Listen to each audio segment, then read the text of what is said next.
अस्सलाम वालेकुम स्टूडेंट्स, कैसे हैं आप सब लोग। तो स्टूडेंट्स, लास्ट लेक्चर में जो है हमने प्रेपोजिशंस कर ली थी, प्लस डायरेक्ट, इनडायरेक्ट और एक्टिव पैसिव वॉइस। ठीक है, अब हमारा लेक्चर नेक्स्ट है एपीए साइटेशन और एपीए स्टाइल के बारे में। ठीक है, तो आपने आज का लेक्चर जो है वो ध्यान से सुनना है।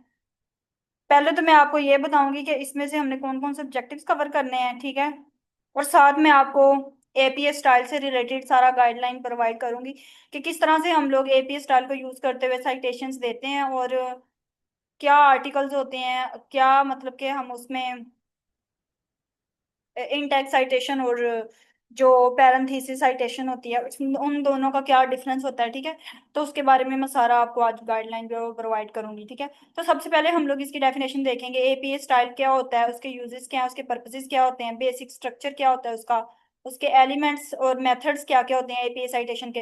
ये आज के ऑब्जेक्टिव्स हैं, आज के लेक्चर के, जो हमने कवर करने हैं इस लेक्चर में। ठीक है, प्लस इसके जो पास पेपर के क्वेश्चन आए हुए हैं इससे रिलेटेड, एपीए स्टाइल से, एपीए साइटेशन से रिलेटेड, तो वो भी हम लोग आज ही इसी लेक्चर में कवर करेंगे। ठीक है, तो चले हम लोग स्टार्ट करते हैं। एपीए स्टाइल क्या है। सबसे पहले एपीए स्टाइल जो है ना, ये एक राइटिंग स्टाइल होता है। ठीक है, जो एकेडमिक, जो हमारे आर्टिकल्स होते हैं उनको राइट करने के लिए यूज होता है। तो बेसिकली स्टूडेंट्स, ये जो आर्टिकल्स होते हैं ना, ये आपको इस लेवल पे तो समझ नहीं आएंगे, लेकिन जब आप लोग होगे ना फोर्थ ईयर में, जब आप रिसर्च पढ़ोगे उसके अंदर आपको पता चलेगा कि आर्टिकल्स क्या होते हैं। आर्टिकल्स जो होते हैं ना, बेसिकली वो एपीए स्टाइल को फॉलो करते हुए उसमें जो रेफरेंसेस और साइटेशंस जो होती हैं ना वो ऐड की जाती हैं। ठीक है, तो एक ये जो स्कॉलरली जर्नल आर्टिकल्स होते हैं और बुक्स वगैरह, उनको उनको फॉर्मेटिंग देने के लिए एपीए स्टाइल यूज होता है बेसिकली। ठीक है, तो ये जो होता है ना, ये एक रेफरेंसिंग स्टाइल है। अब मैं आपको बताती हूँ, मैं अपना एक आर्टिकल भी आपको दिखाती हूँ, जो हमारा आर्टिकल है वहां पे किस तरह से रेफरेंस दिए हुए हैं एपी स्टाइल को फॉलो करते हुए, तो आपकी इसकी डेफिनेशन जो है वो याद हो जाएगी कि क्या है ये बेसिकली। ठीक है, उसके बाद APA stands for American psychological association. APA में होता क्या क्या बेसिकली, इसमें ये दिया होता है कि किस बंदे ने वो पब्लिश करवाया था वो मैनुअल जो होता है। ठीक है, क्या उसका एडिशन था, क्या वॉल्यूम था उसका, तो वो सारा कुछ उसमें डिस्क्राइब किया जाता है एपीए स्टाइल के अंदर। उसके बाद हम लोग आगे उसके यूजेस पढ़ेंगे कि उसके क्या क्या यूजेस होते हैं एपीए के।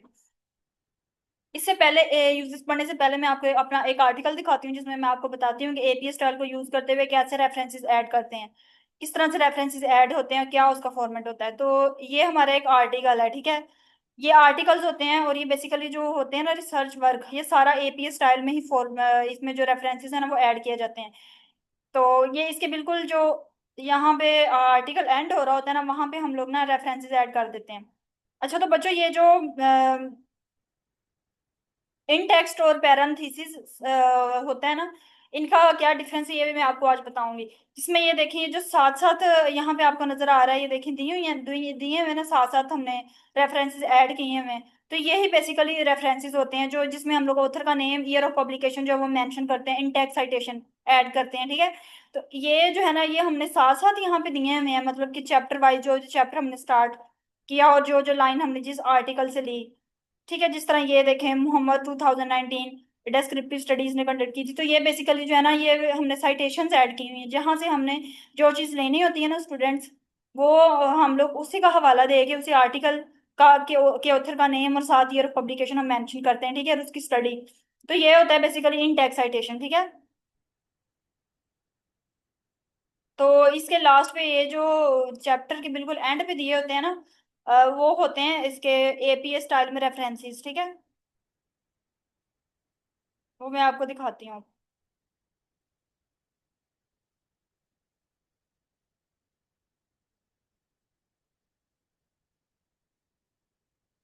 हाँ, ये देखें स्टूडेंट्स, ये जो रेफरेंसेस दिए हुए हैं ना यहाँ पे एंड पे, बिब्लियोग्राफी इसको कहते हैं हम। तो ये जो सारे मतलब होते हैं ना बेसिकली, ये एपीए में दिए जाते हैं, यानी कि ये क्या करता है, जो एपीए स्टाइल है ना, इसको हम एंड नोड के थ्रू, अब एंड नोड का तो आपको पता नहीं होगा, वो बेसिकली रेफरेंस डालने के लिए ना एक हमारे पास सॉफ्टवेयर होता है, तो उसके थ्रू जब हम रेफरेंस ऐड करते हैं तो एंड पे ना बिब्लियोग्राफी बन जाती है। जो एपीए के थ्रू जब हम रेफरेंसेस ऐड करेंगे तो एंड पे ए बी सी के अकॉर्डिंग जो है ना, मतलब अल्फाबेटिकली हमारे रेफरेंसेस ऐड हो जाते हैं, दैट इज एपीए स्टाइल। तो ये बेसिकली क्या होता है कि जो जर्नल्स या जो आर्टिकल्स होते हैं ना, उनको राइट करने के लिए हम एपीए स्टाइल को फॉलो करते हैं। ठीक है, तो ये बेसिकली आपको मैं दिखाना चाह रही हूँ कि ये हमारे ऊपर पहले हमने इंडेक्स साइटेशन ऐड की और नीचे ऑटोमेटिकली जो है ना, जब हम इंडेक्स करते हैं तो बिब्लियोग्राफी हमारी नीचे बन जाती है। और एपीए के अकॉर्डिंग हमने एपीए स्टाइल सिलेक्ट किया होता है, उसके अकॉर्डिंग अल्फाबेटिकली हमारे जो रेफरेंस हमने दिए होते हैं ना वो ऐड हो जाते हैं। That is APA basically. ठीक है। तो अब हम इसका आगे इसकी सिग्निफिकेंस पढ़ते हैं कि इसकी क्या क्या इसके यूजेस होते हैं। इसमें बेसिकली जो एपीए स्टाइल है ये ऑथर की हेल्प करता है। इससे ये होता है कि प्लेजरिज्म नहीं आता। अच्छा, एक तो ये होता है कि हम जिस आर्टिकल से डाटा लेते हैं ना, हमने उसको एज इट इज मतलब कि पेस्ट नहीं करना होता, हमने उसको पैराफ्रेज करना होता है। जब हम उसे पैराफ्रेज कर देते हैं, यानी कि किसी आर्टिकल से हमने डाटा लिया अपने आर्टिकल को लिखने के लिए, तो हमने उसको पैराफ्रेज कर दिया, तो उससे क्या होगा, उससे वो डाटा जब वो पैराफ्रेज हम कर देते हैं तो वो मतलब कि ह्यूमन मेड में आ जाता है। ठीक है, कि हमने वो खुद लिखा है, वो काम हमने खुद किया है। तो उससे वो प्लेजरिज्म, प्लेजरिज्म उसको कहते हैं कि हमने एज इट इज डाटा लिया किसी आर्टिकल से और अपने आर्टिकल के अंदर पेस्ट कर दिया, दैट इज प्लेजरिज्म। तो इससे क्या होता है, जब हम एबीए की स्टाइल को यूज करते हैं तो इससे क्या होता है, ऑथेंटिसिटी होती है हमारे वर्क की। मतलब कि हमारा प्लेजरिज्म जो होता है ना, उससे अवॉइड करने में ये ऑथर की हेल्प करता है। ठीक है, फर्स्ट ऑफ ऑल ये बात होगी प्लेजरिज्म की, आपको समझ आ गई होगी। उसके बाद क्या होता है कि एपीए जो होता है ना, बेसिकली ये प्रोफेशनल कर्टसी के लिए यानी कि जो उसको एक्नॉलेज करता है, यानी कि दूसरों के वर्क को, जब हम दूसरों के वर्क को फॉलो करते हैं, हम दूसरों के आर्टिकल देख रहे होते हैं कि उन्होंने क्या क्या काम किया, और हम उससे देख के अपने आर्टिकल को देखते हैं, तो फिर हम क्या करते हैं, हम दूसरों के वर्क को एक्नॉलेज कर रहे होते हैं कि उसने अच्छा काम किया है, तो हमें उससे नॉलेज मिलता है, उसको हम लोग अपने आइडियाज के अंदर जो है ना वो पुट करते हैं। ठीक है, उससे आइडिया लेके और उसको हम अपने वर्ड्स में पुट करते हैं। तो दैट इज प्रोफेशनल कर्टसी कि हम दूसरे बंदे के वर्क को एक्नॉलेज कर रहे हैं। ठीक है, it shows your research is comprehensive. इससे क्या होता है कि हमारी रिसर्च जो होती है वो कम्प्रीहेंसिव होती है, दूसरे लोग जो होते हैं वो इसको कम्प्रीहेंडिबल जो है ना वो कंसीडर करते हैं। ठीक है, उसके बाद एपीए स्टाइल जो होता है ना, ये क्लैरिटी प्रोवाइड करता है, यानी कि ये हर कम्प्लेक्स जो टॉपिक्स होते हैं उसको एक क्लियर वे में डिस्क्राइब कर रहा होता है। ठीक है, और इजी टू रीड और इजी टू अंडरस्टैंड, हम इजी वर्डिंग में उसको रीड कर सकते हैं, अंडरस्टैंड कर सकते हैं, कम्प्रीहेंडिबल लैंग्वेज में से प्रेजेंट करता है जो एपीए स्टाइल है। ठीक है, उसके अलावा क्या होता है कि sources are cited the same way each time. इसका मतलब क्या होता है कि जैसे ही हम जिस आर्टिकल से जो डाटा ले रहे होते हैं ना, उसको हम लोग साइट करते हैं साथ साथ, जो भी डाटा लेंगे जिस भी ऑथर का, तो हम साथ ही उसको साइट करेंगे। जब हम साइट कर रहे होते हैं तो क्या होता है कि प्रॉपर वो यूनिफॉर्म में एक फॉर्मेटिंग जो है ना हमारे पास आ जाती है, और हम सोर्सेस को प्रॉपर साइट करते हैं। हम ऐसा नहीं करते कि हम प्लेजरिज्म कर रहे हैं, या इस तरह का कोई रिस्क नहीं होता इसके अंदर। ठीक है, और नेक्स्ट ये है कि जो हमारा एपीए स्टाइल है ना, ये ऑथर की हेल्प करता है ऑर्गेनाइज करने में अपनी रिसर्च को।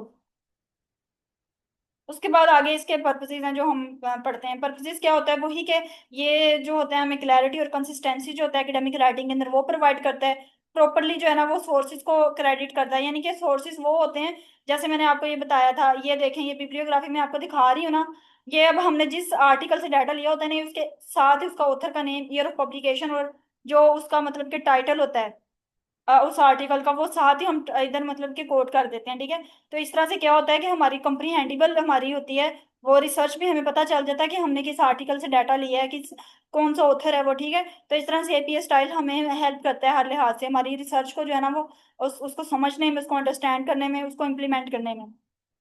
ठीक है स्टूडेंट्स, तो ये आइडियाज को प्रेजेंट करता है स्ट्रक्चर्ड फॉर्मेट में। ठीक है, और हमें पता चल जाता है कि to help readers locate sources, यानी कि हम इजीली जो है ना वो सोर्सेज हमें पता चल जाते हैं कि हमने कहाँ से डाटा लेना है। फौरन से हमें पता चल जाता है कि ये ऑथर है, इसका ये आर्टिकल है, ये इसका सोर्स है, तो हम लोग वहां से अपना सर्च कर सकते हैं, मटेरियल उसको फौरन से निकाल सकते हैं। ठीक है, हमने जहाँ से डाटा लेना हो हम उसको इजीली ले सकते हैं। To support scholarly communication and across the discipline specially in the social sciences. तो यही है कि ये स्कॉलरली जो कम्युनिकेशन होती है, मतलब कि हम लोग एक नेशनल लेवल पे जो है ना वो कम्युनिकेशन जो हमारी होती है स्कॉलरली, उसको क्या होता है, उसको ये सपोर्ट प्रोवाइड करता है। ठीक है, और इसके अलावा इन टेक्स्ट और पैरेंथेटिकल पैरेंथेटिकल साइटेशन डिफरेंस, इसका डिफरेंस जो है ना ये भी बहुत ज्यादा इंपॉर्टेंट है, आपने इसको समझना है अच्छे से। इन टेक्स्ट साइटेशन क्या होती है, इसको नरेटिव साइटेशन भी कहते हैं। इन टेक्स्ट साइटेशन वो होती है जिसमें ऑथर का नेम जो होता है ना वो इंक्लूडेड होता है टेक्स्ट ऑफ द सेंटेंस के अंदर ही, followed by the publication year in the parenthesis. जैसे इसके एग्जांपल से मैं आपको समझाती हूँ, जैसे according to Khan 2020 proper nutrition is essential for the growth. तो इसमें क्या हो रहा है कि ऑथर का नेम और ईयर ऑफ पब्लिकेशन जो है, वो क्या हो रहा है कि ऑथर का नेम जो होता है ना वो पहले आ रहा है, लेकिन ईयर ऑफ पब्लिकेशन क्या है, पैरेंथेटिकल में है, यानी कि एक्सक्लूड कर दिया हमने ऑथर का नेम। तो इन टेक्स्ट साइटेशन के अंदर हम क्या करते हैं, ऑथर का नेम को एक्सक्लूड करते होते हैं। ठीक है, ये देखो, followed by the publication year in the parenthesis. जो पब्लिकेशन ईयर होता है ना, वो पैरेंथेसिस का मतलब क्या है कि जो ब्रैकेट के अंदर उसका ईयर हम लिख रहे हैं, ठीक है। पहले हम ऑथर का नेम जो होता है वो इसके अंदर इंक्लूड होता है, और वो ब्रैकेट के अंदर नहीं हम लिखते, इन टैक्स साइटेशन के अंदर ये होता है। मैं आपको इन टैक्स साइटेशन जो है वो उधर से अपने आर्टिकल से भी दिखाती हूँ, जो हमने अपने आर्टिकल में दी हुई है। पैरेंथेटिकल साइटेशन वो होती है जिसमें ऑथर का नेम भी और ईयर ऑफ पब्लिकेशन भी दोनों ही पैरेंथेसिस के अंदर होती हैं eight the end of the sentence. जैसे कि मैं आपको बताती हूँ, ये देखिए एग्जांपल दिए, proper nutrition is essential for growth. इसके अंदर क्या हो रहा है कि जो ऑथर का नेम है, यहाँ पे ऊपर देखें जो इन टेक्स्ट साइटेशन थी ना, इसके अंदर क्या हो रहा था कि ऑथर का नेम एक्सक्लूड कर दिया गया था, ठीक है। जो ब्रैकेट के अंदर ईयर ऑफ पब्लिकेशन था, लेकिन जो पैरेंथेटिकल साइटेशन है इसके अंदर क्या होता है कि एंड पे लिखते हैं हम लोग। उसमें हम स्टार्ट पे ऑथर का नेम और ईयर ऑफ पब्लिकेशन लिखते हैं, इसमें एंड पे लिखते हैं और ब्रैकेट के अंदर लिखते हैं, ठीक है। ये बात आपने याद रखनी है, पैरेंथेटिकल और इन टेक्स्ट साइटेशन का डिफरेंस वेरी इंपॉर्टेंट। तो आपने ये चीज जो है ना, इसकी फॉर्मेटिंग जो दी है ये याद रखनी है। प्रॉपर न्यूट्रिशन इज एसेंशियल पहले टॉपिक आ जाता है, ठीक है, और एंड पे जो है ना ऑथर का नेम और ईयर ऑफ पब्लिकेशन ब्रैकेट के अंदर हम लिख देते हैं, ओके। तो ये इन टेक्स्ट और पैरेंथेटिकल का डिफरेंस होता है, जो कि हम लोग दोनों ही चीजें जो है ना एपीएस स्टाइल के अंदर हम फॉलो करते हुए लिख रहे होते हैं। अच्छा, उसके अंदर अब हम लोग जो है ना इनके कुछ मेथड पढ़ते हैं। डिफरेंट मेथड हैं इसके। इंटेक्स साइटेशन नैरेटिव भी होती है, इंटेक्स साइटेशन पैरेंथेटिकल भी होती है, ये दोनों अब हमने पढ़ ली ऊपर। अब ये जो होती है ना, ये डिफरेंट मेथड्स हैं जो कि हम लोग एपीएस स्टाइल को यूज करते हुए जो है ना साइट कर सकते हैं आर्टिकल को। वो कौन कौन से हैं? सबसे पहले तो हमारे पास आती है इंटेक्स साइटेशन, दूसरे नंबर पे आ जाती है पैरेंथेटिकल, थर्ड पे आती है फुट नोट। ये साइटेशन ये जो है ना ये एपीए के अंदर जो है ना वो यूज नहीं होती इतनी। इसे चिकागो स्टाइल भी कहते हैं। तो ये इस तरह ज्यादा मतलब कि फॉलो नहीं किया जाता, ठीक है स्टूडेंट्स। जो ज्यादा मोस्टली यूज होते हैं वो इंटेक्स साइटेशन है, पैरेंथेटिकल है, ठीक है, और रेफरेंस लिस्ट है जो eight the end of the document लिख दी जाती है। ये रेफरेंस लिस्ट है बेसिकली। ये जो मैंने आपको बताई थी ना, ये सारी ये रेफरेंस लिस्ट है, जो हमने ऊपर से सारे आर्टिकल लिखे, हमने साथ साथ उसको साइड किया, और एंड पे उसकी एक रेफरेंस लिस्ट हमारे पास मानिए जो आपके सामने है। तो ये बेसिकली क्या होती है? रेफरेंस लिस्ट होती है। उसके बाद इसका और मेथड है आर्टिकल को साइट करने का, यानी कि एपीएस स्टाइल को यूज करते हुए, वो है डीओआई। इसे कहते हैं डिजिटल ऑब्जेक्ट आइडेंटिफायर। ये भी एक बेसिकली क्या होता है आपके पास, ये भी एक जो है ना आपका सर्च इंजन है, ठीक है। इसके थ्रू भी, ये भी ऑनलाइन सोर्सेज को ढूंढने के लिए जो है ना ये यूज होता है, ठीक है। इसके थ्रू भी हम लोग अपने आर्टिकल को सर्च करते हैं। ये भी एक सर्चिंग इंजन है। ये उनके लिए होता है जो पेड वर्जन होते हैं ना, जो आर्टिकल हमें फ्री एक्सेस में अवेलेबल नहीं होते, तो उसके लिए डीओआई होता है, जिसमें हम लोग डीओआई को पेस्ट करते हुए ना, बेसिकली जो डीओआई होता है ना, इसके थ्रू हम लोग क्या करते हैं, एक हमारा साई हब के नाम से ना एक सोर्स होता है, जिसमें हम लोग डीओआई को पुट करते हैं, डिजिटल ऑब्जेक्ट आइडेंटिफायर, और हमारा पूरा का पूरा आर्टिकल जो है ना ओपन हो जाता है। तो ये ऑनलाइन सोर्सेज के लिए जो है ना वो इंक्लूड होता है। इसके थ्रू भी हम लोग क्या करते हैं, आर्टिकल को सर्च करते हुए और इसको फॉलो करते हुए हम लोग क्या करते हैं, एपीए को मजीद जो है ना वो रिफाइन करते हैं। उसके बाद क्या होता है, citation of secondary sources. 7 number पे इसका मेथड है सेकेंडरी सोर्सेज के थ्रू साइट करना। Citation of direct quote with page number, या हम लोग डायरेक्ट पेज नंबर के थ्रू जो है साइट कर रहे होते हैं आर्टिकल के अंदर। पैराफ्रेज साइटेशन, अब मैं इसको ना आपको एग्जांपल के थ्रू समझाऊंगी। देन आ जाता है साइटिंग पर्सनल कम्युनिकेशन। ये जस्ट आपको आपको मैं अंडरस्टैंडिंग के लिए बता रही हूँ, आपने जस्ट इसका पैटर्न याद रखना होता है, ठीक है, कि किस तरीके से हमने एक बुक है या फिर एक जर्नल है हमारे पास, उसको कैसे हमने साइट करना होता है, उसका क्या मेथड होता है, उसको हम पढ़ते हैं। उसके एग्जांपल्स के थ्रू मैं आपको बताती हूँ। इन टैक्स साइटेशन में हम ऑथर का नेम जो होता है ना, वो हमारा क्या होता है, सेंटेंस का पार्ट होता है, और साथ ही हम उसको ईयर ऑफ पब्लिकेशन पैरेंथेसिस के अंदर लिख देते हैं, दैट इज इन टैक्स, जो मैंने आपको ऊपर बताया था।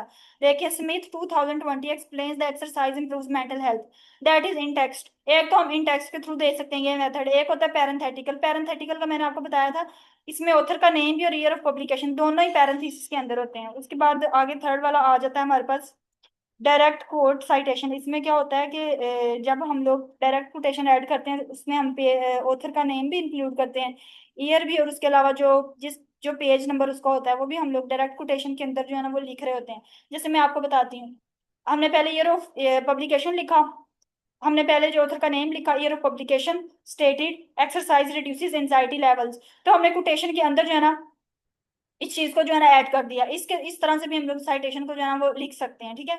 इस तरह भी हम साइटेशन दे सकते हैं। एक तो डायरेक्ट कोट साइटेशन मेथड है इसका। उसके बाद है पैराफ्रेज साइटेशन। इसमें क्या हम लोग करते हैं, व्हेन यू री right information in your own words. Paraphrase citation वो होती है बेसिकली जब आप अपने वर्ड्स में कोई चीज लिख रहे होते हैं। मैंने आपको पैराफ्रेज का वर्ड बताया था, जब आप अपने वर्ड में जो है ना इस चीज को डिस्क्राइब कर रहे होते हो। Include the author and year. इसके एग्जाम्पल अब हम देखते हैं। इसके एग्जाम्पल में आता है, exercise has been found to reduce the symptoms of anxiety. आगे स्मिथ 2020। ठीक है।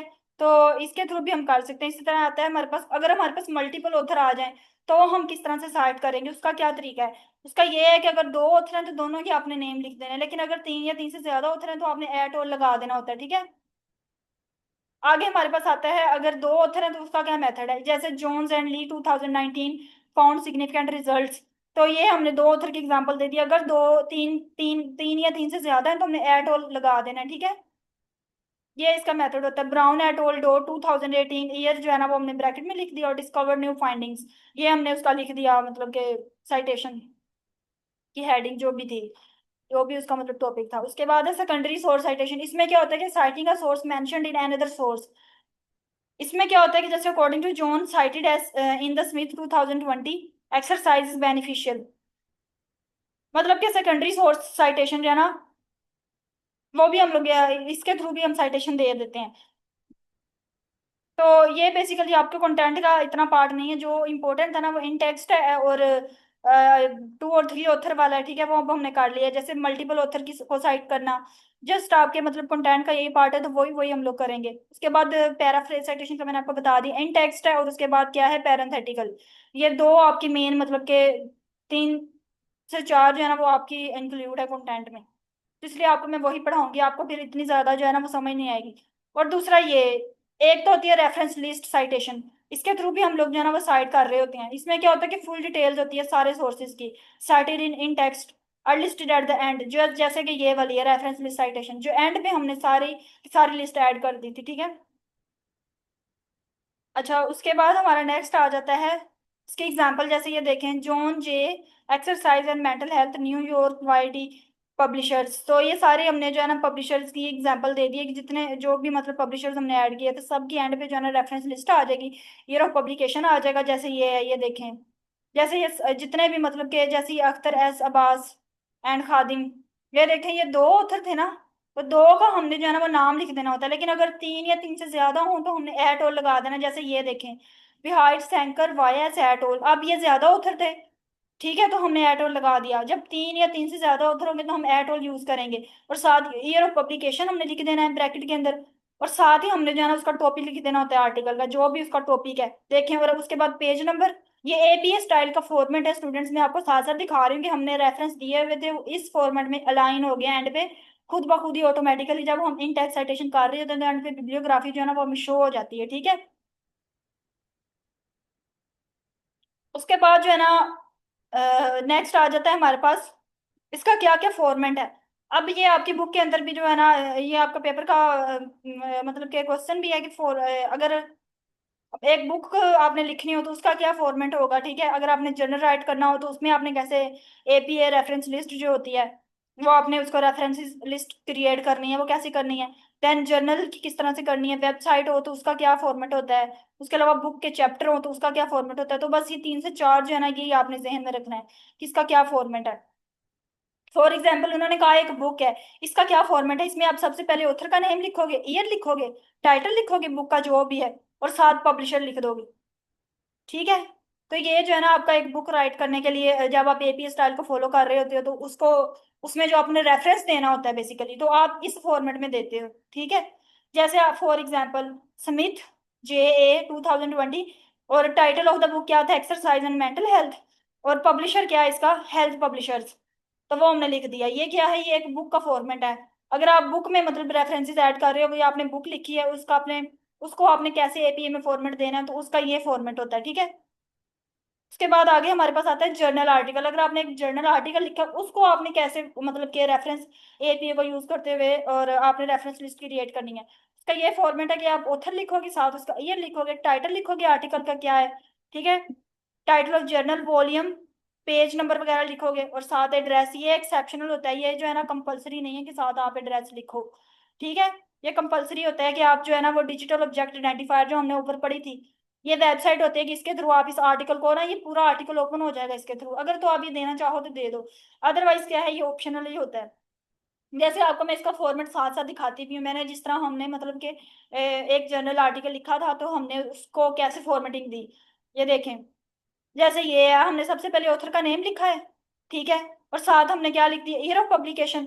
नेक्स्ट हमारा ये टॉपिक था, जो हमारा आर्टिकल का टॉपिक था वो हमने लिखा, effect of nasogastric tube feeding program on nurses knowledge and practice. तो ये हमारा आर्टिकल का टॉपिक था, साथ हमने ये लिख दिया। ठीक है, और हमारा जर्नल कौन सा था, international journal of novel research, ये हमारा जर्नल था। और साथ हमने पेज नंबर, उसका नेम साथ लिख दिया, और उस साथ हमने पेज नंबर दे दिया उसका 7।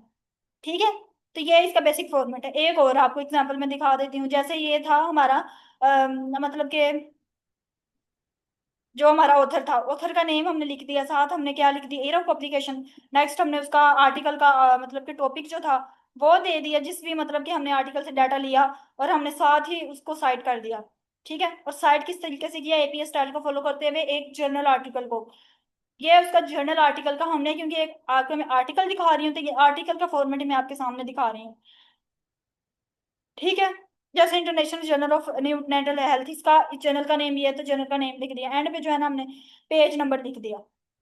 तो ये बिल्कुल आपने इसी तरह चाहे यहाँ से स्क्रीनशॉट ले लें आप लोग, तो इसी तरह से आपने जो है ना वो आर्टिकल को जो उसको उसमें मतलब जो रेफरेंस ऐड करने हैं वो इस फॉर्मेट में करने हैं। उसके बाद हमारे पास आगे इसकी एग्जांपल देख लेते हैं। अब हम लोग जर्नल आर्टिकल की देखिए, सबसे पहले हमने उसका लिख दिया, मतलब कि नेम लिख दिया, ऑथर का नेम लिख दिया हमने, साथ year of publication, title of the journal ये था exercise of effect of exercise on anxiety, ये जर्नल का टाइटल था, ये लिख दिया हमने। साथ हमने लिख दिया वॉल्यूम इशू, अगर हो तो आप लिख दें, पेज नंबर रेंज वो दी हो तो वो लिख दें, ये पेज नंबर रेंज भी लिख दिया हमने। ठीक है, वॉल्यूम इशू क्या था, ये जर्नल ऑफ हेल्थ स्टडीज था, ये जर्नल का नेम लिख दिया हमने। और ये एक्सेप्शनल होता है, मैंने आपको बताया था, ये डीओआई वाला जो होता है ना, ये मतलब कि ये एक्सेप्शनल है, ये आप नाम भी लिखें तो कोई मसला नहीं है।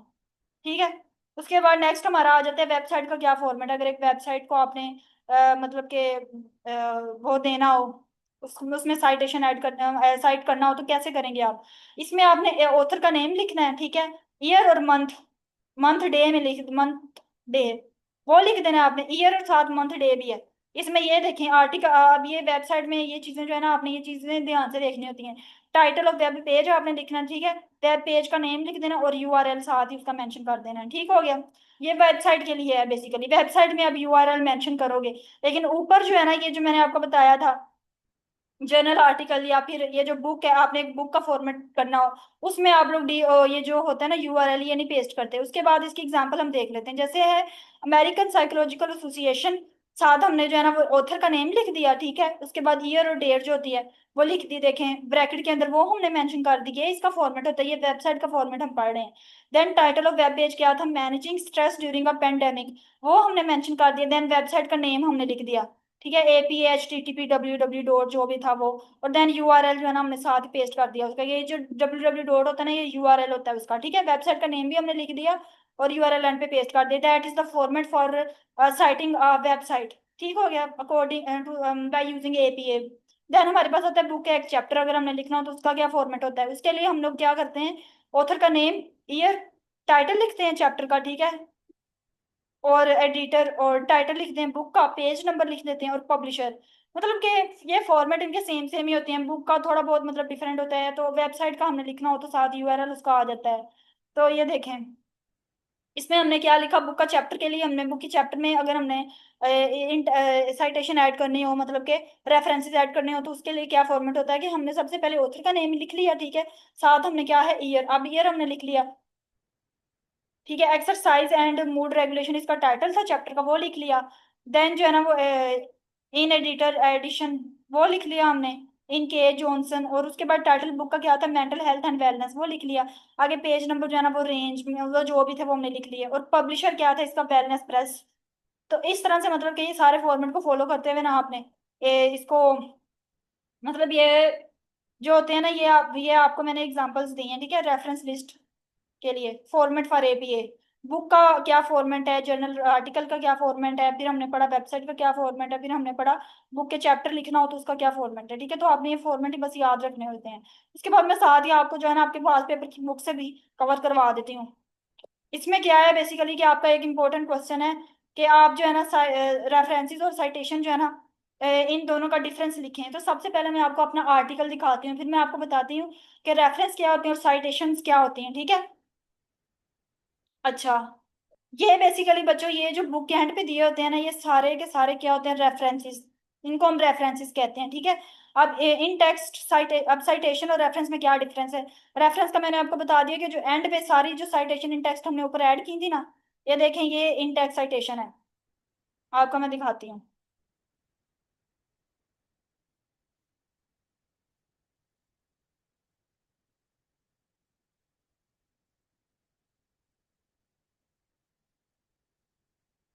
ये देखें, ये जो हमने साथ साथ ऐड की हुई है ना, ये इन टेक्स्ट साइटेशन ऐड की हुई है, ये देखें। ये हमने देखे Kolkata Mishal Margaret 2018 evaluating nurses knowledge and clinical practice related to angio tube feeding. तो ये जो होता है ना, ये इनटेक साइटेशन यानी कि हमने साथ साथ ही जो है ना वो साइट किया होता है आर्टिकल के अंदर ही। और एक वो थी रेफरेंसेस जो हमने इन्हीं या जहाँ यहाँ पे जो हमने इंटेक साइटेशन ऐड की हुई थी ना सारी बच्चों, ये देखो। जैसे यहाँ पे मैंने एक ये पैराग्राफ है हमारा आर्टिकल का, तो इसमें हमने ये देखें यहाँ पे लिखा हुआ है रशीद, ये जो है ना वो हमारे ऑथर का नेम है, ईयर ऑफ पब्लिकेशन है एट किर्क किरकोक्स आजादी जो भी था उसका। साथ हमने उसका मतलब कि टाइटल लिख दिया आर्टिकल का, ठीक है, जो उसने स्टडी कंडक्ट की वो लिख दी। तो ये क्या है बेसिकली इन टेक्स्ट साइटेशन, यानी कि हमने जैसे जैसे जो जो आर्टिकल से जैसे जैसे जो भी कोई डाटा लिया उसको पैराफ्रेज करके इधर लिखते गए हम लोग, और साथ ही हमने उस आर्टिकल का जो है ना वो साथ ही क्या दे दिया उसको इन टेक्स्ट साइटेशन के थ्रू रेफरेंसेस ऐड कर दिए कि हमने ये डाटा इस आर्टिकल से लिया है। उस आर्टिकल में से हम जो है ना उस ऑथर का नेम, उसका ईयर ऑफ पब्लिकेशन और उसका टाइटल हमने साथ ही लिख देना होता है। हमने साइटेशन साथ साथ ऐड करनी होती है, ये होती है इन टेक्स्ट साइटेशन जो हम लिखते हैं वे साथ साथ ऐड करते हैं। और एक होती है बिल्कुल एंड पे चैप्टर के फाइनलाइज हो गई, यही इन टेक्स्ट साइटेशन जो हमने ऐड की होती है ना स्टूडेंट्स, इसी को हम फाइनल जो होता है ना वो बिब्लियोग्राफी के तौर पे जो एंड पे सारी वो इसी की लिस्ट होती है इन टेक्स्ट साइटेशन की, ठीक है, जो हम एंड पे लिखते हैं चैप्टर के, जो आपको मैंने दिखा दी है ये सारी, ये वाली ये जो सारी लिस्ट होती है जो हमने एंड पे सारी ऐड की हुई है। पहले हमने वो जो होती है ना इन टेक्स्ट, ये जो होती है ना हमारे पास साइटेशंस, ये क्या होती है इन टेक्स्ट साइटेशंस होती हैं, ये पे पैरेंथेटिकल। पैरेंथेटिकल और इन टेक्स्ट का डिफरेंस आपने मैंने आपको पहले ही करवा दिया कि क्या डिफरेंस होता है, वो आपने याद रख लेना है। अब क्या होता है साइटेशंस का मैंने आपको बता दिया, जो हम साथ साथ देते हैं आर्टिकल को लिखते हैं, और रेफरेंसेस क्या होते हैं, यही साइटेशंस की एक पूरी लिस्ट जो चैप्टर के एंड पे इंक्लूड होती है। अब मैं आपको यहाँ से पढ़ाऊंगी तो आपको समझ आ जाएगी कि मैं क्या कहना चाह रही हूँ। ये देखें रेफरेंसेस क्या होती है, लिस्ट होती है बेसिकली रिसोर्सेज की that you used when writing your assignment और doing your research, that is called reference. Citation क्या होती है बेसिकली, इसको टेक्स्ट साइटेशन भी कहते हैं। ये भी रेफरेंसेस की तरह होती है, ये बॉडी ऑफ टेक्स्ट के अंदर होती है, यानी कि जो हमने टेक्स्ट लिखा हुआ था ना मैंने आपको दिखाया था ऊपर, ये बॉडी ऑफ टेक्स्ट के अंदर होती है, ठीक है। और डायरेक्टली हमने उसके अंदर कोटेशन ऐड की होती हैं and paraphrases to identify the author और publication for the material you have used. तो ये मैंने आपको बात उधर ही समझा दी है। अच्छा, उसके बाद क्या होता है कि रिसोर्सेज जो होते हैं इंक्लूड, इसमें बुक्स होती हैं बेसिकली, कौन कौन से रिसोर्सेज होते हैं इसके, बुक्स हैं, हमारे पास जर्नल्स होते हैं, ठीक है, ऑनलाइन सोर्सेज होते हैं जैसे वेबसाइट्स ब्लॉग्स वगैरह फॉर यूम्स, यहाँ से हम लोग रेफरेंसेस जो होते हैं वो हमने लिए हुए होते हैं। पर्सनल कम्युनिकेशन होती है, स्पीचेस, कॉन्फ्रेंसेस, दीज रिसोर्सेज में इंक्लूड, इन रिसोर्सेज के अंदर क्या क्या इंक्लूड होता है, books, online sources, speeches, conferences, conference papers, proceedings वगैरह ये सारा कुछ होता है, ठीक है। फिल्म्स, टेलीविजन, वीडियो, तो ईटीसी ये सारे रिसोर्सेज हैं जो मतलब कि इसके थ्रू हम रेफरेंस लिस्ट जो है ना वो क्रिएट करते हैं। List is a list of resources that you used when writing your assignment और डूइंग योर रिसर्च। ठीक हो गया, ये आपको समझ आ गई। अब साइटेशंस जो होती है ना बेसिकली ये यूज होती हैं कि आप लोग जो है ना वो पार्टिकुलर स्टेटमेंट को सपोर्ट कर रहे हो, यानी कि जो आपने डाटा जिस आर्टिकल से लिया होता है ना, तो जब आप लोग साइट कर रहे होते हो उसको तो आप शो कर रहे होते हो कि आप उस स्टेटमेंट को जो है ना वो सपोर्ट कर रहे हो कि मैंने ये डाटा इस आर्टिकल से लिया है, ठीक है, फॉर डायरेक्ट कोटेशंस के लिए। यानी कि when you repeat a message from a text, अब देखें, अब हमने जो अपना आर्टिकल लिखा हमने किसी और आर्टिकल से डाटा लेके उसको पैराफ्रेज किया और फिर लिखा ना इधर, डायरेक्ट कूट किया, कोट किया हमने, तो क्या हुआ कि हमने मैसेज को रिपीट किया दोबारा से, ठीक है। और a speech video, when you repeat a passage from a text in your assignment without changing any words, तो क्या होता है कि साइटेशन जो होती है ना सारे फार डायरेक्ट कोटेशन के लिए यूज होती हैं। जब आप पैराफ्रेज कर रहे होते हैं तब भी हम साइटेशंस को ऐड कर रहे होते हैं। This is when you use your own words. अब पैराफ्रेजिंग में क्या होता है कि हमने जो डाटा जिससे लिया होता है ना उसको हम पैराफ्रेज करते हैं, तो अब साइटेशंस के थ्रू हम पैराफ्रेज करते हैं। तो साइटेशंस बेसिकली पैराफ्रेजिंग के लिए यूज होती हैं, डायरेक्ट कोटेशन के लिए यूज होती हैं, उसके अलावा पार्टिकुलर जो हमारी स्टेटमेंट होती है उसको सपोर्ट करने के लिए यूज होती हैं, ठीक है। समझ आ गई आप लोगों को? उसके बाद नेक्स्ट अब हम पढ़ते हैं कि क्या होता है बेसिकली साइटेशन जो होती हैं ये क्या करती हैं, आपके मतलब कि जो रेफरेंस लिस्ट होती है ना उसी को सपोर्ट कर रही होती हैं। और ये it is a specific source that is mentioned in the body of work, ये जो हमारी बॉडी ऑफ वर्क है ना ये हमारी होती है पूरी रेफरेंस लिस्ट स्टूडेंट्स। ऊपर जो हमने सारा काम किया था, जो मैंने आपको दिखाया था, ये हमारा बॉडी है, ये हमारी क्या है, बॉडी है, मतलब आर्टिकल की, जो हमने दरमियान में सारा वर्क किया, जो जो हमने चैप्टर लिखे हैं इसके अंदर। तो ये बेसिकली जो हमने साथ साथ कोटेशंस ऐड की हुई हैं अंदर, और मतलब रेफरेंसेस लिस्ट साथ साथ इन टेक्स्ट साइटेशन की हुई है। तो ये बेसिकली क्या है, ये इसकी बॉडी के अंदर मेंशन होती हैं, ठीक है। तो ये बॉडी ऑफ आर्टिकल के अंदर क्या होती हैं, साइटेशंस होती हैं, ठीक है। तो यही उन्होंने बताया, it is specific source that is mention in the body of work. उसके बाद क्या होता है, रेफरेंस लिस्ट जो होती है ना, ये एंड ऑफ एन असाइनमेंट होती है। मैंने आपको पहले ही बता दिया कि रेफरेंस लिस्ट असाइनमेंट जो भी हमारी होती है, या जो हमारी यूनिवर्सिटी हमें असाइन कर रही होती है, उसके बिल्कुल एंड पे हम लोग ये इंक्लूड करते हैं। References appear at the end of a manuscript, they follow a who when what where. यही कि उसके अंदर जो है ना, वो ऑथर का नेम आ जाती है, ईयर ऑफ पब्लिकेशन, टाइटल आ जाता है उसका क्या है, ठीक है। फिर वो कब हुआ, उसके पेज नंबर हमने मेंशन करने होते हैं, उसका नेम वगैरह आर्टिकल का। तो ये सारा कुछ उन्होंने बताया हुआ है इसके अंदर, के हु व्हेन व्हाट वेयर जो है ना, ये इसके अंदर इंक्लूड होती हैं सारी चीजें। तो that is citation and that is references citation there is.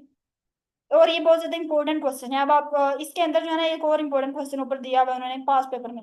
तो ये आपने अच्छे से कर लेना। आई थिंक आपको इस सारे की समझ आ गई होगी। अगर किसी को कुछ भी समझ ना आए तो डिस्कशन ग्रुप में मुझसे दोबारा पूछ ले इसके बारे में। अब हमने इसका एक क्वेश्चन था कि difference between referencing and citation with examples. ये हमारा क्वेश्चन हो गया कंप्लीट। अब आगे उन्होंने बताया है कि एपीए क्या है और ये क्यों जरूरी है, ये भी हमने पढ़ लिया। इसमें इसकी इंपॉर्टेंस आएगी, ठीक है, जो हमने पढ़ लिया ऊपर, या इसके पर्पसेस। और एपीए क्या है, ये भी हमने बता दिया। अमेरिकन साइकोलॉजिकल एसोसिएशन, एक ये स्टाइल है रेफरेंस देने का, और ये अक्सर स्कॉलरली जर्नल आर्टिकल्स के अंदर यूज होता है रेफरेंस ऐड करने के लिए, ठीक है। एकेडमिक पर्पस के लिए यूज होता है ये। बस सिंपल से इसकी डेफिनेशन आपने याद कर लेनी है। इसका जो होता है, इसका प्रोनाउंसिएशन वो आपने याद कर लेनी, क्या होती है, बी स्टैंड फॉर, वो लिख के, और आपने इसका आगे इसकी डेफिनेशन प्रॉपर जो है ना वो लिख देनी है, जो मैंने आपको करवाई है। देन पैराफ्रेजिंग और प्लेजरिज्म का क्या डिफरेंस है, और इस रेफरेंस और साइटेशन का क्या डिफरेंस है, ये भी मैंने आपको बता दिया। अब पैराफ्रेजिंग और प्लेजरिज्म क्या होता है, इसी मैं आपको यहीं से समझा देती हूँ। प्लेजरिज्म वो होता है कि किसी आर्टिकल से आपने डाटा लिया, अपने आर्टिकल के अंदर पुट किया जो आप खुद लिख रहे हो, और वो होता है प्लेजरिज्म, यानी कि एज इट इज। और प्लेजरिज्म वो होता है कि जिसमें आप साइट नहीं करते, ठीक है, साइटेशन नहीं आप कर रहे हो। तो यानी कि आपने डाटा तो ले लिया उधर से, लेकिन ना आपने उस ऑथर का नेम लिखा कि मैंने ये जो लाइन है ये इस आर्टिकल से ली है। जब आप ये चीज नहीं करते हो, यानी कि साइटेशन ऐड नहीं करते तो आप लोग मतलब कि अपना बनाने के लिए, तो वो चीज प्लेजरिज्म में आ जाती है। इसलिए होता है कि प्लेजरिज्म से जब भी आपने कोई आर्टिकल लिखना है, तो आपने उसको पैराफ्रेज करना है, उसको जो है ना साथ ही उस आर्टिकल का हवाला देना है, यानी कि उसमें उस ऑथर का नेम, उसका टाइटल जो आर्टिकल का था, year of public name, year of publication, title, और साथ जो है ना उसका पेज नंबर, ये लाजमी आपने मेंशन करना होता है, वरना वो चीज प्लेजरिज्म में चली जाएगी, ठीक है। कि आपने वो चीज जो है ना वो किसी की ले ली है, किसी आर्टिकल से ली है, और आपने उसको पैराफ्रेज तो कर लिया, लेकिन आपने जो है ना साइटेशन नहीं ऐड की। तो आपने पैराफ्रेज भी करना है, साइट भी करना है, तो फिर आपका प्लेजरिज्म नहीं आएगा। अगर आप पैराफ्रेज भी नहीं करोगे, साइटेशन भी नहीं ऐड करोगे, तो आप मतलब प्लेजरिज्म कर रहे हो, दैट इज प्लेजरिज्म। अब पैराफ्रेज क्या होता है, पैराफ्रेज का मतलब ये होता है कि जब आपने, यहाँ से भी अब आपको मैं बता दूंगी प्लेजरिज्म और पैराफ्रेज। ये देखें, प्लेजरिज्म क्या होता है कि आप लोग जो होता है ना बेसिकली दूसरों के आइडियाज या वर्ड्स लेते हो और उसको अपना बना के पेश कर देते हो विदाउट एक्नोलॉजिंग योर सोर्स, ठीक है। Self plagiarism is using your own previously published work as new scholarship, that is plagiarism. Paraphrase क्या होता है कि आप दूसरों के आइडियाज लेते हो और उसको अपने वर्ड में डिस्क्राइब करते हो, दैट इज पैराफ्रेजिंग। पैराफ्रेजिंग आपको अलाउ करती है कि आप दूसरे ऑथर के जो आइडियाज होते हैं उसको आप जो है ना समराइज करो, another authors ideas in your own words, ठीक है। और ये देखें, एक्नोलॉजिंग द ओरिजिनल सोर्स, और साथ ही आप लोग उसका रेफरेंस भी दे रहे हो, मतलब इसको साथ ही साइट भी कर रहे हो, ताकि आप जो है ना वो प्लेजरिज्म में ना जाओ, प्लेजरिज्म ना हो आपका। तो ये इंपॉर्टेंट क्वेश्चन है प्लेजरिज्म और पैराफ्रेजिंग का, ये आपने अच्छे से कर लेना है। ये उसके बाद आपका ये इंपॉर्टेंट एक क्वेश्चन था पास पेपर का जो आया हुआ था, तो ये भी मैं आपको करवा दूं। उन्होंने कहा है कि क्वेश्चन नंबर 4 है इसका बुक पे, ये बुक है इसहाक अरशद की, मैंने कहा था आप लोगों ने यही बुक ले लेनी है। तो अब ये हम करते हैं। इसके अंदर उन्होंने कहा है कि आप लोग क्या करें, साइट करें डायरेक्ट कोड के थ्रू। मैंने डायरेक्ट कोटेशन का आपको पहले ही एपीए के अंदर पढ़ा दिया कि उसके अंदर क्या होता है। उसके अंदर हमने डायरेक्ट कोटेशन के अंदर क्या क्या ऐड करना है, यहाँ पे उन्होंने बता दिया, उसकी डिटेल दे दी है कि आपने डायरेक्ट कोट करना है और किन चीज़ों को करना है, वो बताया उन्होंने। नेम जो उन्होंने मेंशन किया है, रोब, वेंगर, जॉन, ये सारे हैं। मैंने कहा था अगर दो से मतलब कि 3 या 3 से ज्यादा ऑथर होंगे, तो हमने क्या करना है, एट ऑल लगाना है साथ। ये बात आपने जहन में रखनी है, अब हमने इसी चीज को फॉलो करना है, ठीक है। यहाँ पे ऑथर जो है ना वो ज्यादा है, उसके बाद ईयर लिख दिया उन्होंने, साथ उसका पब्लिकेशन भी दे दी, ऑर्गेनाइजेशन यूनाइटेड नेशन। और कोटेशन उन्होंने कहा ये है कि obedience is a basic is as basic an element in the structure of social life as one can point to। ये है हमारी कोटेशन। अच्छा, अब उन्होंने कहा है कि आप लोग जो है ना इसको कोट करें, इस कोटेशन को ना इन सब की चीजों के अंदर।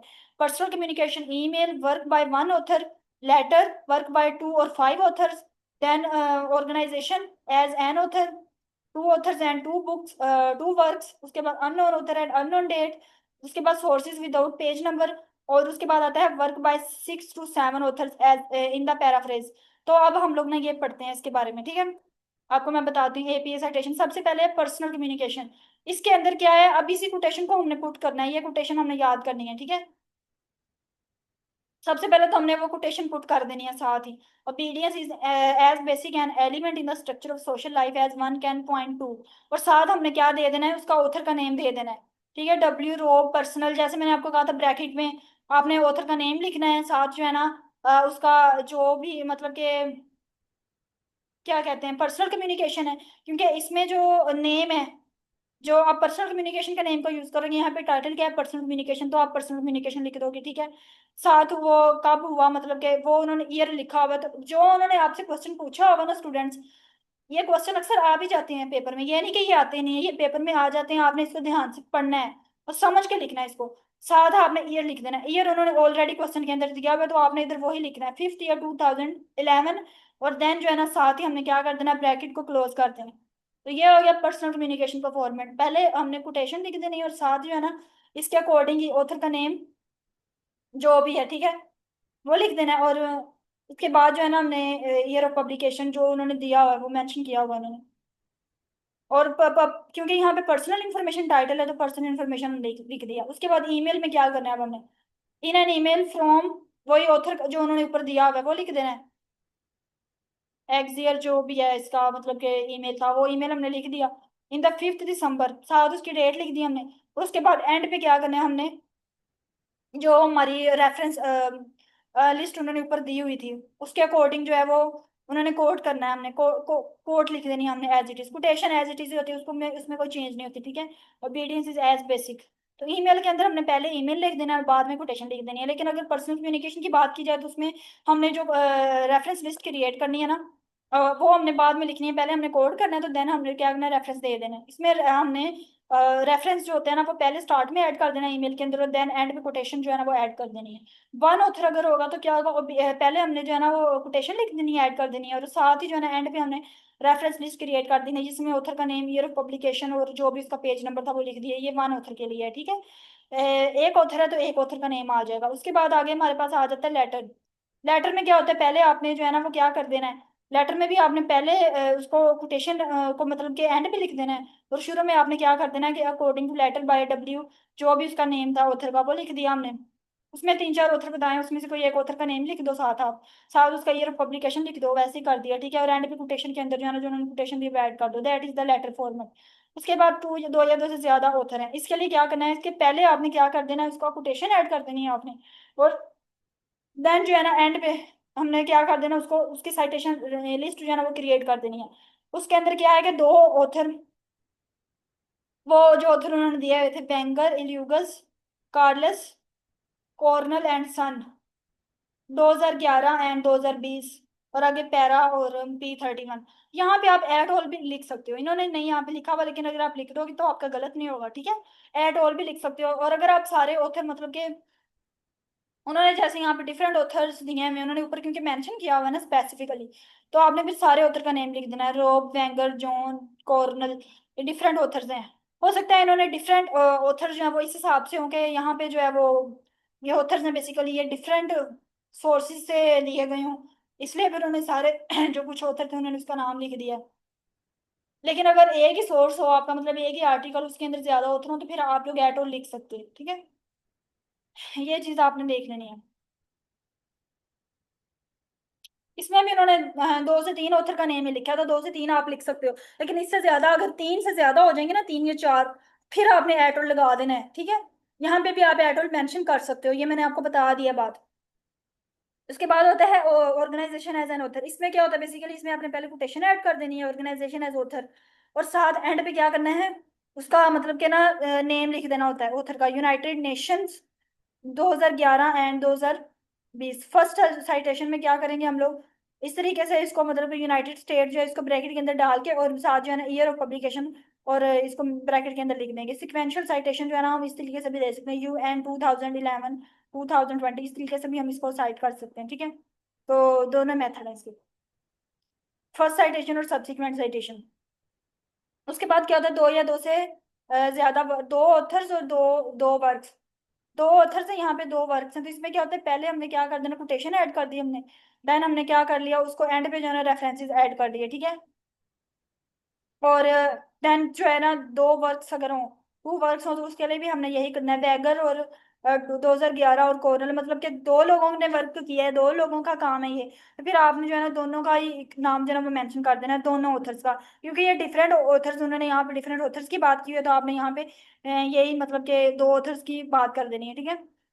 एक दफे एक ऑथर और साथ उसके ईयर ऑफ पब्लिकेशन, दूसरा ऑथर और ईयर ऑफ पब्लिकेशन उसका आपने मेंशन कर देना है। ये ऊपर उन्होंने किया हुआ है मेंशन भी, ये देखें, 2011 और 2020, एक में उन्होंने 2011 लिख दिया और दूसरे में 2020। अच्छा, उसके बाद हमारे पास आता है अननोन ऑथर। अननोन ऑथर में क्या होता है कि ओबीडियंस जो है ना, मतलब कि कोटेशन हमने पहले ऐड कर देनी है। Unknown author, that is unknown author. इसमें क्या करना है हमने, ओबीडियंस पहले कोटेशन ऐड कर देनी है, और इसमें जो है ना ब्रैकेट के अंदर आपने एनोनिमस लिख देना है, क्योंकि अननोन है ये, तो एनोनिमस लिख दोगे आप लोग। अननोन ऑथर होते हैं, एनोनिमस का वर्ड यूज होता है, ठीक है। एनोनिमस इसके लिए फिर कोई डेट भी नहीं होती, जब अननोन ऑथर है तो unknown date, anonymous for unknown author. उसके बाद आता है सोर्स विदाउट पेज नंबर। इसमें पेज नंबर नहीं होते, तो हमने पहले कोटेशन लिख देनी है, ठीक है, जो उन्होंने दी है, और ब्रैकेट के अंदर ऑथर का नेम और सात कॉमास के अंदर, ठीक है, सॉरी कॉमा लगा के मतलब कि और साथ ईयर ऑफ पब्लिकेशन लिख देना है, और पैराग्राफ जो भी है उसका वो। उसके बाद क्या होता है कि 6 to 7 ऑथर अगर हो, तो फिर आप क्या करोगे, फिर उन्होंने कहा है कि use the first author's name followed by at all. फिर क्या होगा, 6 to 7 अगर ऑथर है पैराफ्रेज के अंदर, तो आप फिर एंड पे एट ऑल का नेम जो है ना वो मेंशन कर दोगे। नेंगर एट ऑल देखें, 2011 argued that obedience is an as basic an element in the structure of social life as one can point it to it। तो ये बेसिकली जो है ना इसका प्रॉपर फॉर्मेट था। हाँ, जिसमें मैंने आपको बताया था कि पहले आपने क्या करना होता है, पहले आपने ऑथर साथ उसका ईयर ऑफ पब्लिकेशन लिख देना होता है ब्रैकेट के अंदर, और जो कोटेशन उन्होंने दिए, कोटेशन बेसिकली क्या है कि आपका टाइटल, ठीक है, टाइटल आप इसको कह लें या एक कोटेशन कह लें कि इस आर्टिकल से ली गई है, तो उसको आपने एज इट इज जो है ना वो, उसमें कोई वो नहीं करनी होती आपने चेंजिंग, तो उसको आपने इसमें पेस्ट कर देना होता है, ठीक है। तो स्टूडेंट्स यही आपका मतलब कि आज के लिए लेक्चर था। इसमें अगर आपको कोई ना चीज समझ आए तो आप मुझसे पूछ लीजिएगा। यही कोटेशन जो है ना आपके पास पेपर में आई हुई, तो वो मैंने आपको सारी अच्छे से करवा दी, ठीक है। ये पर्सनल इन्फॉर्मेशन का भी मैंने आपको बता दिया है किस तरीके से लिखनी है। इसमें पर्सनल इन्फॉर्मेशन के अंदर आप लोग स्टार्ट में कोटेशन ऐड कर दोगे, एंड पे रेफरेंसेस ऐड कर दोगे। ईमेल के अंदर स्टार्ट में जो है ना पहले ईमेल आप अपना लिख दो, देन जो है ना कोटेशन ऐड कर दो। एंड पे वन ऑथर है तो इसमें स्टार्ट में कोटेशन कर दो, लेटर है तो इसमें जो है ना कोटेशन एंड पे आएगी, ठीक है। इस तरह दो या दो से ज्यादा ऑथर्स होंगे, तो ये बेसिकली एक फॉर्मेट होता है इसको लिखने का। तो आपने इसको फॉलो करते हुए इसी को ही अच्छी तरह से ना लिख के भी देखना है, इनको प्रैक्टिस करनी है, ताकि आपको बाद में प्रैक्टिस करने से ये चीजें जो है वो समझ में आ जाएं और फिर आपको भूले ना, ठीक है। दो दो या दो से ज्यादा वर्क्स हो, दो ऑथर्स हो, दो वर्क्स हो, तो उसके अकॉर्डिंग जो है ना आपने इसी तरह जो है ना वो लिख देना होता है। ये फॉर्मेट उन्होंने बताया हुआ है कि कौन से आपने फॉर्मेट को फॉलो करते हुए जो है ये सारा काम करना होता है। तो इसको आपने अच्छे से अपनी प्रैक्टिस करनी है, ठीक है।